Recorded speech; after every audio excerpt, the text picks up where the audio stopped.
now. Come on now. Welcome to the Late Late Show. I'm your host, TV's Craig Ferguson. Sit down, relax.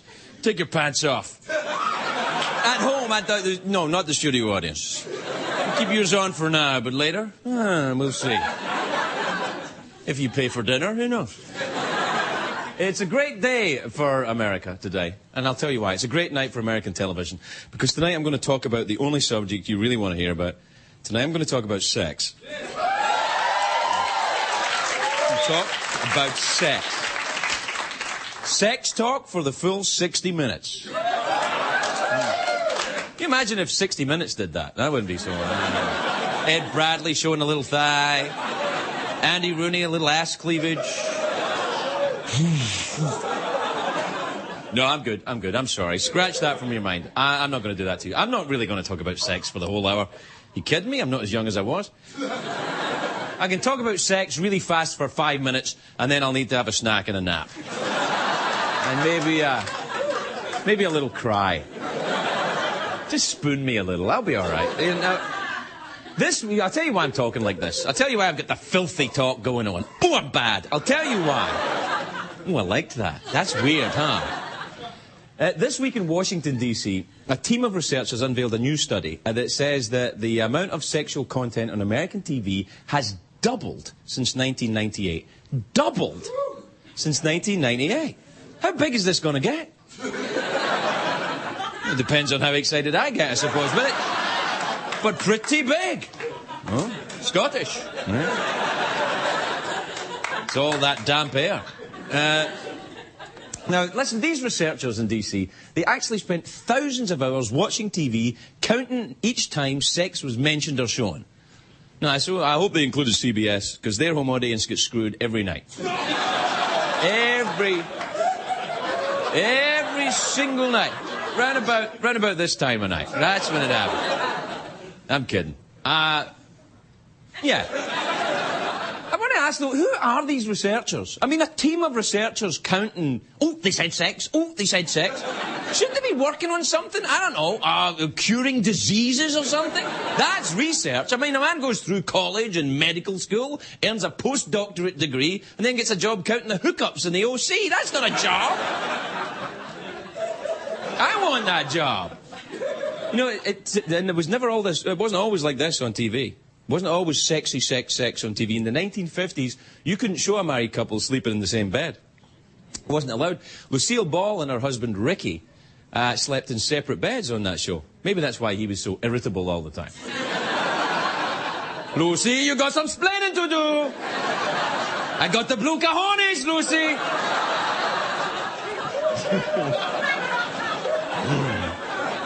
You make me mad, Lucy. Mr. Ed, the talking horse, he slept... Well, he slept in a different stable than Mrs. Ed. Although I think it was something to do with Wilbur. I don't know. Wilbur, stop hogging the blanket.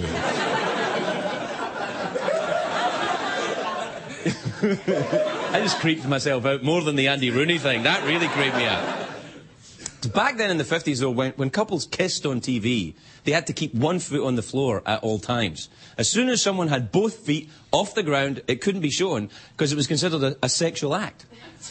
I would consider that a magic act, actually. If you get both feet off the ground, that's like one of those David Blaine things. That's something. I pay to see that. You know, when I was a wee boy, I used to watch television with my dad. That's what we did. And when you'd be watching something like any old crap that was on, and like it'd be Dallas or something, or Dynasty, and a sexy scene would come on.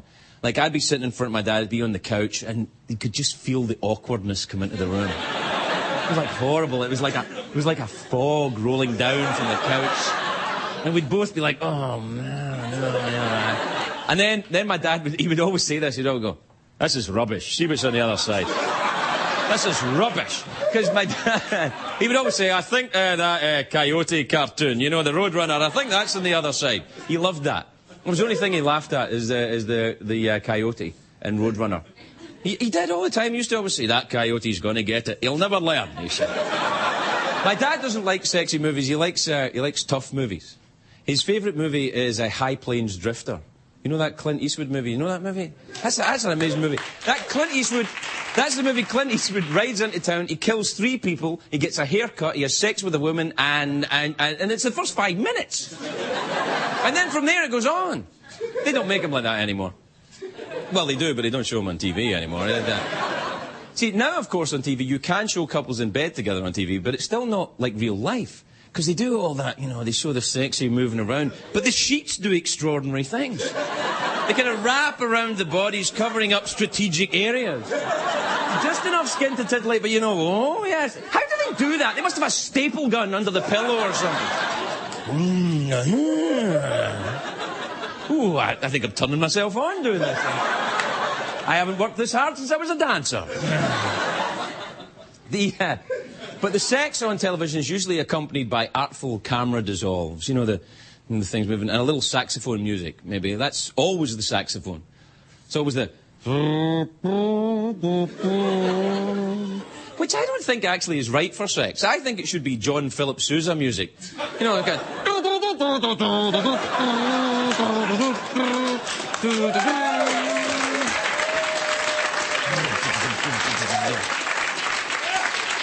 That's how we do it in the old country.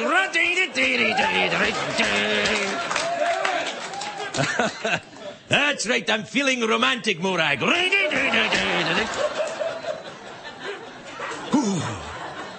Scottish women watching this going, oh, he's terrible. But you're watching a sex scene on TV, and just when it's getting good, bam, a commercial. For a, you know, it's always the way for a laxative or a Limp Bizkit album. It really kills the mood. And you can't show the after-sex cigarette now either on television. It's gone. You can't smoke on TV like you used to. And you know, maybe I'm old-fashioned, but, you know, having chewing tobacco isn't the same. The after-sex chewing tobacco is not quite the same. Having a spittoon by the bed is not as good. It doesn't do it for me. Well, that was terrific, baby.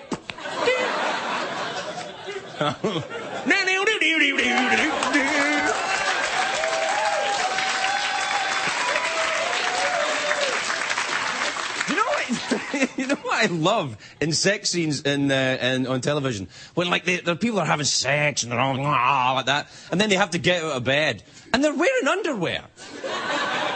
Or cargo pants or something. It's ridiculous. You meant to believe that they were doing all that with... Come on. You know, but I've been on TV so much in the past year that I get out of bed now, I'm wearing a full tuxedo. Just in case I have to host an award ceremony. Also, you know, I like to be formal when I'm on my own. Oh, listen, I ain't cheap. I take myself out for dinner or maybe a movie. Take myself home, maybe drive myself to Makeout Point. Where is Makeout Point in Los Angeles? Where's Makeout? Well, Mulholland. I thought it was a Playboy mansion. I don't know. Now, on most TV shows, it's not the sex that keeps us watching, it's the sexual tension. Sexual tension that keeps you watching. You remember the sitcom Cheers? Because once Sam and Diane got together, it wasn't as good. The sexual tension was gone. Bruce Willis and Sybil Shepherd in Moonlight, same thing. And Batman and Robin, once that, same thing. Batman and Robin was not as sexy after they came out of the bat closet. That was it. When Batman undid his utility belt, come on, Robin, I want to show you the bat pole. Come over here. Come over here.